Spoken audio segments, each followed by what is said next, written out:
This episode is sponsored by Smart Travel, a new podcast from NerdWallet. You know that one friend who always finds the best travel deals, picks the right cards, and somehow ends up in first class for the price of coach? How do they do that? Well, Smart Travel is like that friend, but in podcast form. They cover all things travel finance, like which travel cards earn their keep and which are just heavy, shiny metal, and planning group trips that won't ruin your budget or your friendships.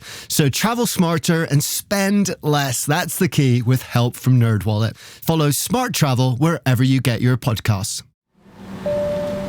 Armchair Explorer is a part of the Voyescape podcast network. Check out all of their shows from around the world at voyescape.com.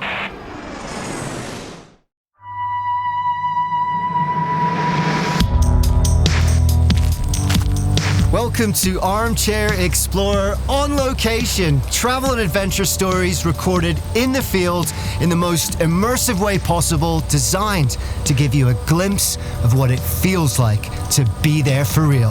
Are you ready? Let's go.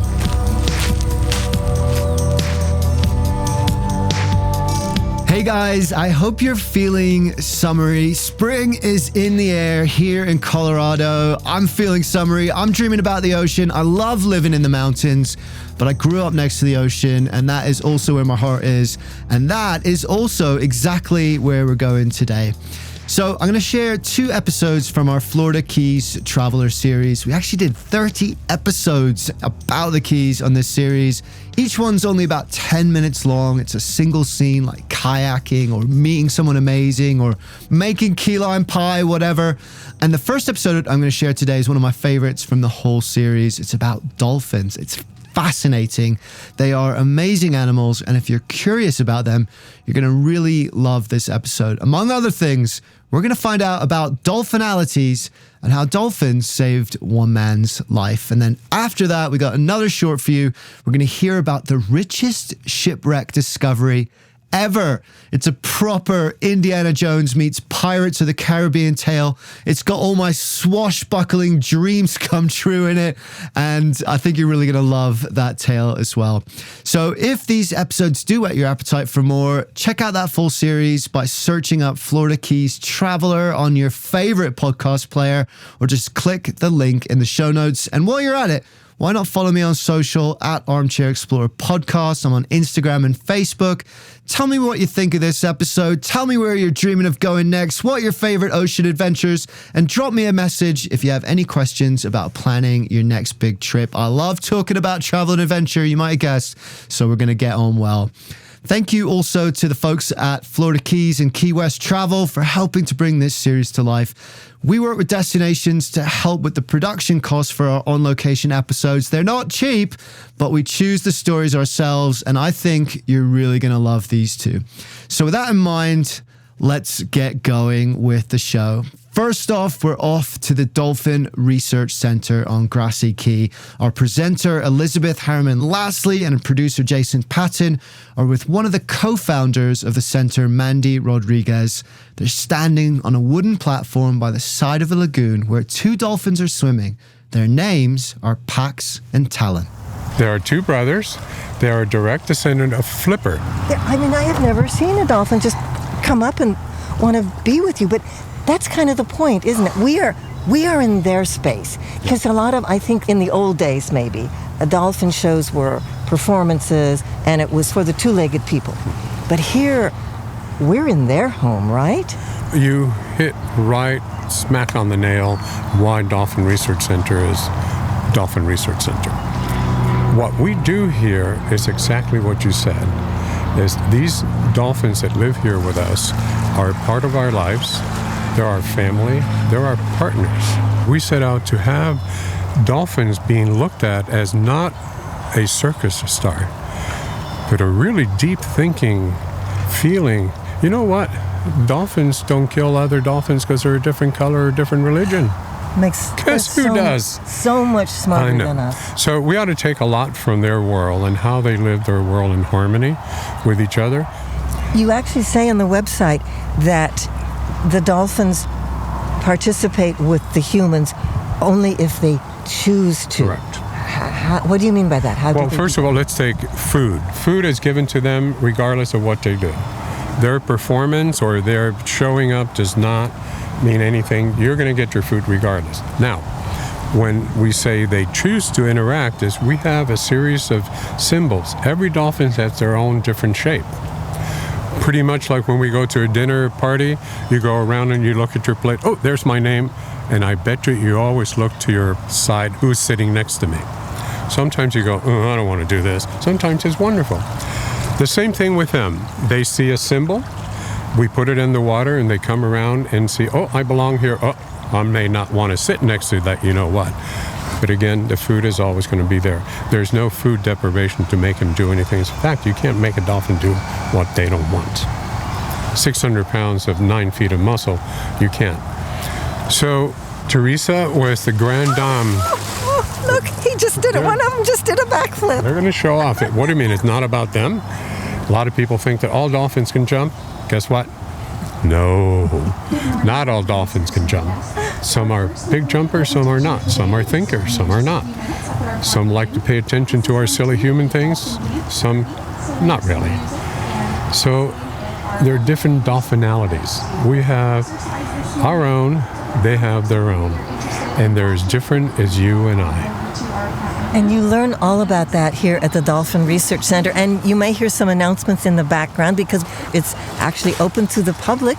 You can see some guests, I guess you would call them, because they are the guests of the dolphins, right? And they're not going to come into the water unless the dolphin wants them in there. Is that right? Well, actually, tell us about some of the dolphin encounters that you offer to the public. Sure. First, let me tell you that dolphins think that we capture all the humans on a daily basis for their entertainment. So it's not the other way around. Gotcha. Now, our job is to introduce the public to these wonderful animals and let them see and let them make their own choice. Not what somebody's telling them, not what somebody's spouting that they know this and that. Let them make their own choice about A, what we do, and B, about these animals. We as humans need to respect them. We need to protect them.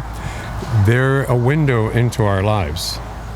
Hi there, guys. They're coming up to see us. Okay, now which one is this? This is Tal. That's Talon. So you can see these guys are fairly big. Yeah. This family is tall. Here's another dolphinality different. There's some short dolphins. There's some tall dolphins, just like us. Now, the Talon or the Tercy flipper lineage are very tall, and they're aerialists. Ooh. They love going up in the air. I would love, before I die, to be able to do one dive up in the air like dolphins. I don't think so, but I'll try. As a matter of fact, we're going to ask Pax to come on over. Hey, Paxi, come on over, buddy. Hi, big guy. Hi, Pax. Do you want to come meet us? What do you say, huh? Are you sure? Are you sure about this? You want to come a little closer? Yes, hi. If you offer your palm up like that, touch it. Doesn't it feel wonderful? I touched a dolphin. Pax, it is so nice to meet you. Hey, Pax, can you use that blowhole?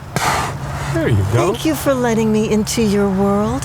And look at those beautiful eyes. You are so see beautiful. The little dimple behind the eye? I do. That's her ear. Hi. And can you turn? Hi. Can you turn over? There's a belly button. We all have a belly button. And their genital area. He's on his back. He's floating on his back. Good. She just said, she blew that whistle and said, perfect. You want to go? Oh, you can go to him. Oh, Jason, I think I'm in love. He's Now, so adorable. What I'd like to do is next time ask him over and ask him to come up. Now, dolphins are like icebergs in a way. You only see 1/3 of them. But when you see the whole thing out of the water, you realize how big and beautiful and powerful they are. You pay attention for a minute? You ready? Come on up. Now, look at this beautiful, beautiful boy. Hi there. You are so beautiful. And he's holding his tail up. Hi there. Say yes. Hi. Good. And he went back down. Oh, gosh. And then he goes over to the other place. Now, He's you can adorable. appreciate their size and their strength. Yeah. And he's talking all the time. Can you understand what he's saying? I wish I could. I know. You can kind of, the inflection, you can tell. But this is hopefully one day before I pass away, I'll be able to know at least some of it. Because We've always been telling them what to do. It's time for them to tell us things. I think we could learn so much from them. You're absolutely correct. It's wild. It seems like they understand you perfectly. Does that make them a little smarter than us in a way? You said that, and you're probably correct. Most of our communication comes from our body, so they read us really, really well. And maybe a little bit of an inflection, a little bit, a couple of words, because they do understand the spoken language. We proved that. I've never seen one up this close before, and the blowhole is just something that I never really thought about. What is the advantage to having it on their head like that? Well, if you're breathing in the ocean, it would be good not to have to pick up your entire head to breathe. And that blowhole is so specialized. Matter of fact, we'll call them over and have them make different sounds. Can you say him over? And this is what we say. They don't have to pay attention all the time. Is it Pax that's floating there? Yeah, he said, this is what I want to do now. And that's fine. And maybe he's showing off for us, you know? The Talon is coming over, the older brother. Hey! All right, big guy. Can you come up here? It's nice Can you do to this meet sound? you too. Okay. All right. Good. Can you do this sound? Good. Wait, can you do this one? Are you sure? That's great. Thank you. Can you go back to the left? So it's a lip that they manipulate, just like our balloon when we were kids. So if they can have such control over their vocalizations, have you ever met a dolphin with an accent? That's a curious question. I don't know. Maybe when you learn the language more, you'll find out. Maybe I'll know a little bit of a dialect. But again, you heard those sounds, and those sounds, when they echolocate, they're little tiny canals, for lack of a better name, where all that information goes to the inner ear and the brain. What information? We don't know. Our sonar and submarines have imitated their sonar, but we still don't know. In between every click, there's so much information that we have no idea what they're saying. Hi there. They're back. Is that Pax? Paxi. Hi, Pax. Don't tell Talon, but you're my favorite. No, you're not. Okay? But you are going to tell him, right? Yeah, I'm sure you are. You go back. What have the dolphins taught you? What have the dolphins taught me? Tolerance. Dolphins saved my life, basically. When I was in my 20s, I'm still a Marine. We're never ex-Marines. Hoorah, yes. I came back from Vietnam when I was just 20 with my head screwed on backwards. And dolphins totally changed my outlook on this world. I would have been a statistic had it not been for them. They say, well, dolphins are magic. No, they're not. All animals are magic. We humans just don't pay attention. They're talking to us all the time, but we don't pay attention. And so if you pay a little bit of attention, you'll see animals talking to you. Well, dolphins, just as we say, my rubber band was wound tight, they unwound it slowly. And so, in seeing that and seeing what they did for me, we turned around to Wounded Warrior. We've been doing it ever since. I think it's wonderful. So you still offer that program to veterans? Correct, yes. Just a couple of 3 days ago, we had 20 folks. There are 10 couples. One of the couples was afflicted with post-traumatic stress, and they were kind of growing apart. They come and spend 3 days here, and the dolphins and the sunshine and the ocean water and this whole atmosphere the Dolphin Research Center has starts the healing, starts to center you. And it's obviously very special to me and very close to my heart. But you see a difference. Can you palpate it? Maybe not. Can you point to it and say that's it? Maybe not. I can't point to mine other than that these animals basically healed me. And that's a lot to say.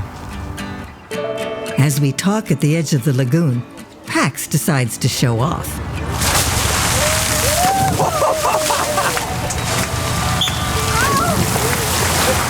He did a somersault, and we got wet. The power in that is amazing.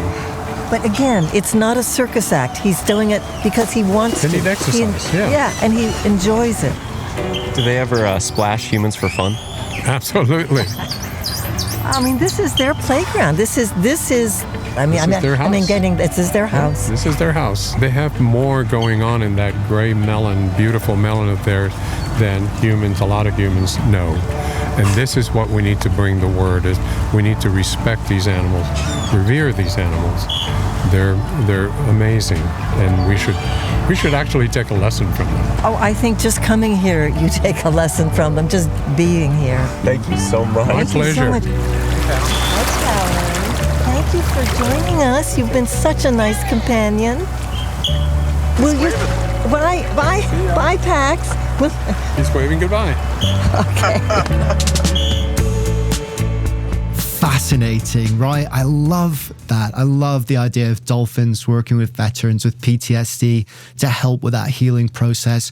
I've heard of equine therapy before with horses, but not dolphins. And I think that is really unique and it makes total sense. They're amazing animals. They're so smart. They're so playful. We got a lot to learn from dolphins. If you're a fan of Hitchhiker's Guide to the Galaxy, yeah, they are the true rulers of the earth. So long and thanks for all the fish. And how cool would it be, by the way, to decode what dolphins are saying? Apparently, we're not as far away from that as you might think. Some very smart people with very big computers are getting close to figuring it out, maybe even in the next 5 to 10 years.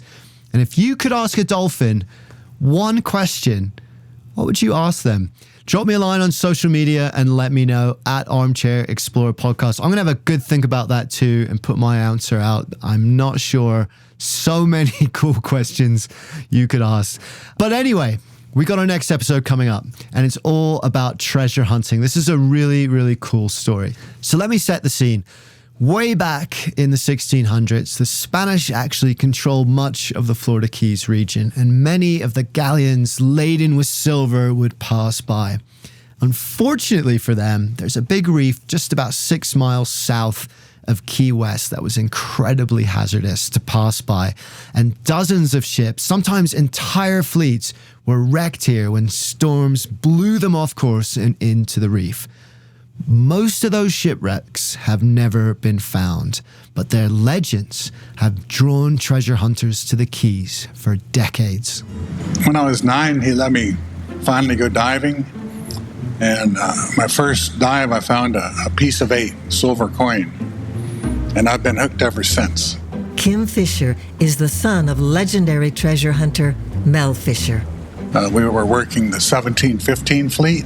That wreck was 250 years. It had been underwater, and I was the first person to see it. It was just an amazing thrill. Makes you want to find more.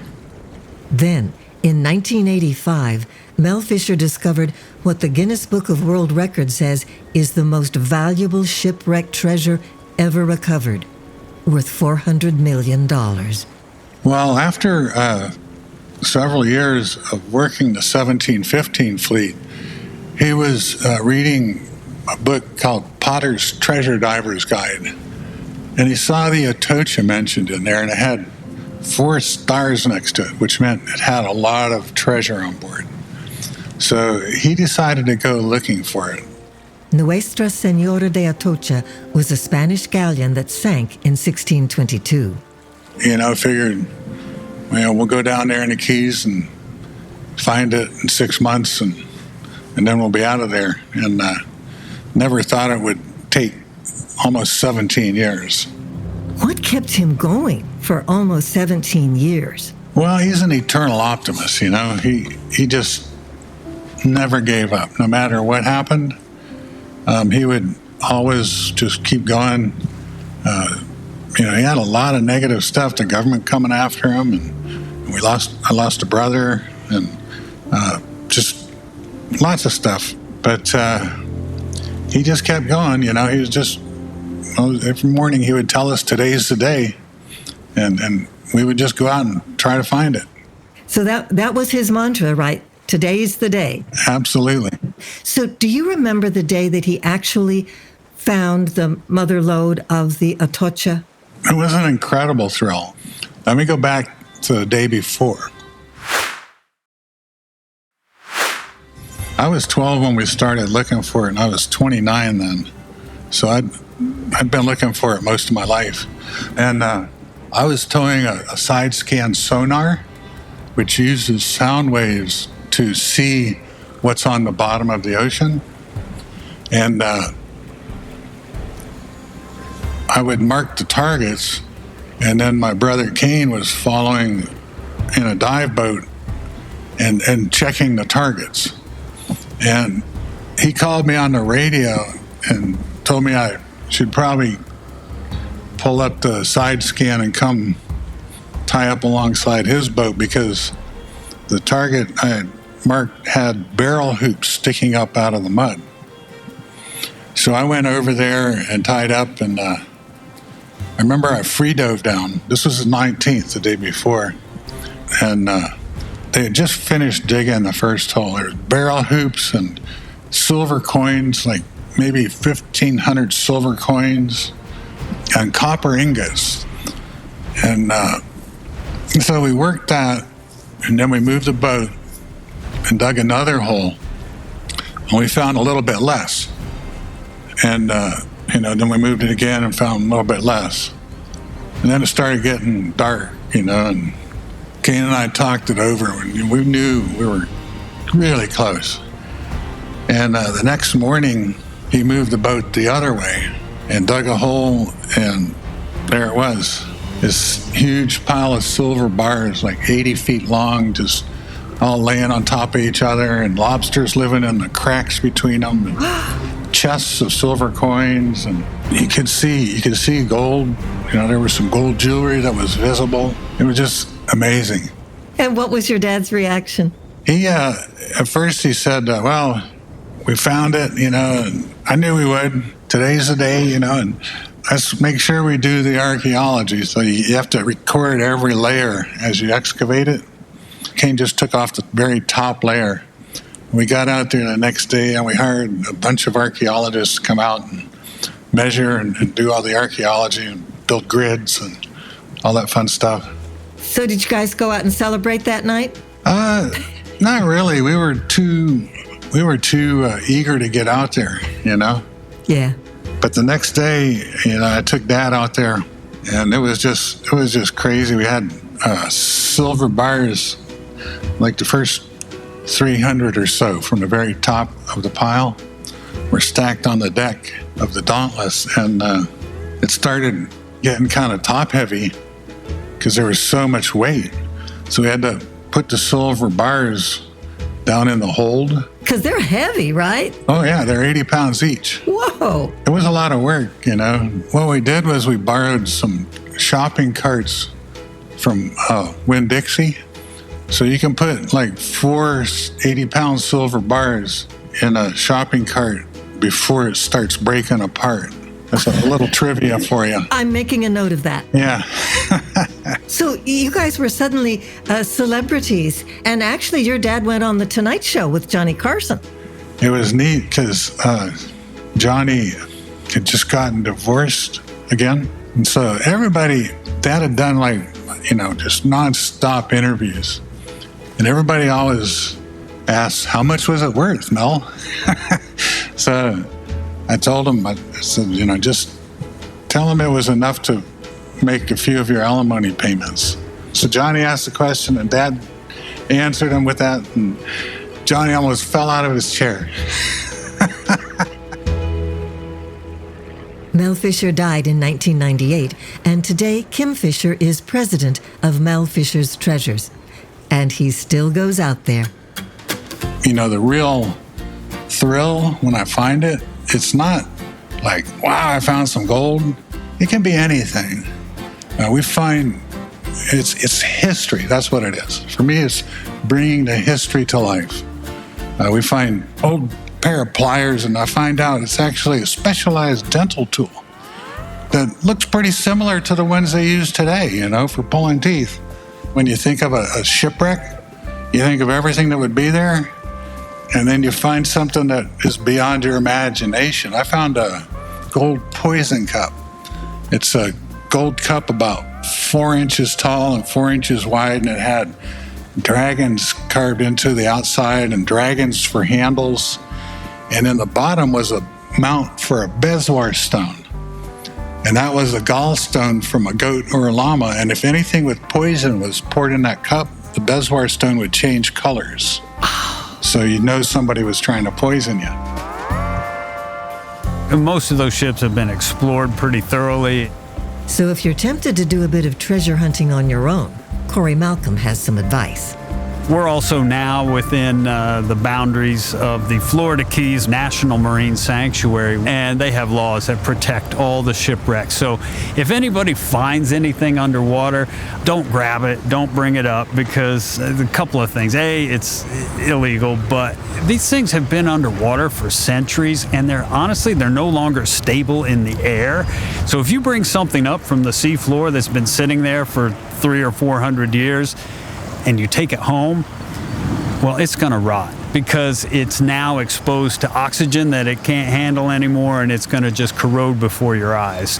The best thing to do is to simply take note of what you found, take some pictures, or they can go to the Marine Sanctuary and hopefully people can get out and take a look and figure out what in the heck it is that was found. And you might get a finder's fee. Yeah, no, that doesn't happen. Hunting for sunken treasure and finding about 400 million bucks worth of it. I was dreaming about the ocean before this. Now I can't wait to get my mask and fins on. You never know. A couple bars of silver would do me just fine. So, thanks for listening, guys. We're about to wrap everything up. And remember, you can check out the full 30-episode series on Florida Keys Traveler. Lots of really, really cool, interesting people and experiences there. I'll link to it in the show notes. And if you enjoyed the episode, tell a friend about Armchair Explorer. Spreading the word is the best thing you can do to help us keep bringing these shows to you. Florida Keys Traveler was produced by Armchair Productions, the audio experts for the travel industry. Elizabeth Harryman Lasley wrote and presented the show. Jason Patton did the field recording and co-produced it along with me, Aaron Miller, and Jenny Allison. Thanks for listening, guys. I'll see you next time. Quick question. Do you want travel tips from people who have actually been there? Our show is co-hosted by Tim Johnson, an award-winning travel journalist who's been to more than 145 countries around the world. And I'm David Brody, the other co-host who's been travel podcasting for 20 years while traveling to 50-plus countries around the world. In about 10 or 20 minutes per show, we break down a destination with the kind of insight you usually only get from long guidebooks or hours of research. So if you want expert advice, zero fluff, and travel inspiration that you can actually use, search for Travel in 10 wherever you listen to podcasts, or you can also find us at boyescape.com. Hi, I'm Pauline Fromer, host of the Fromer's Travel Podcast. We post new episodes weekly, detailing the kinds of money-saving tips and cultural insights that will make your trips richer without making you significantly poorer. We do so by interviewing real travel experts like TV host Samantha Brown, Fromer's authors from around the globe, and such public figures as Free Solo's Alex Honnold. It's a fun travel party. I hope you can join us.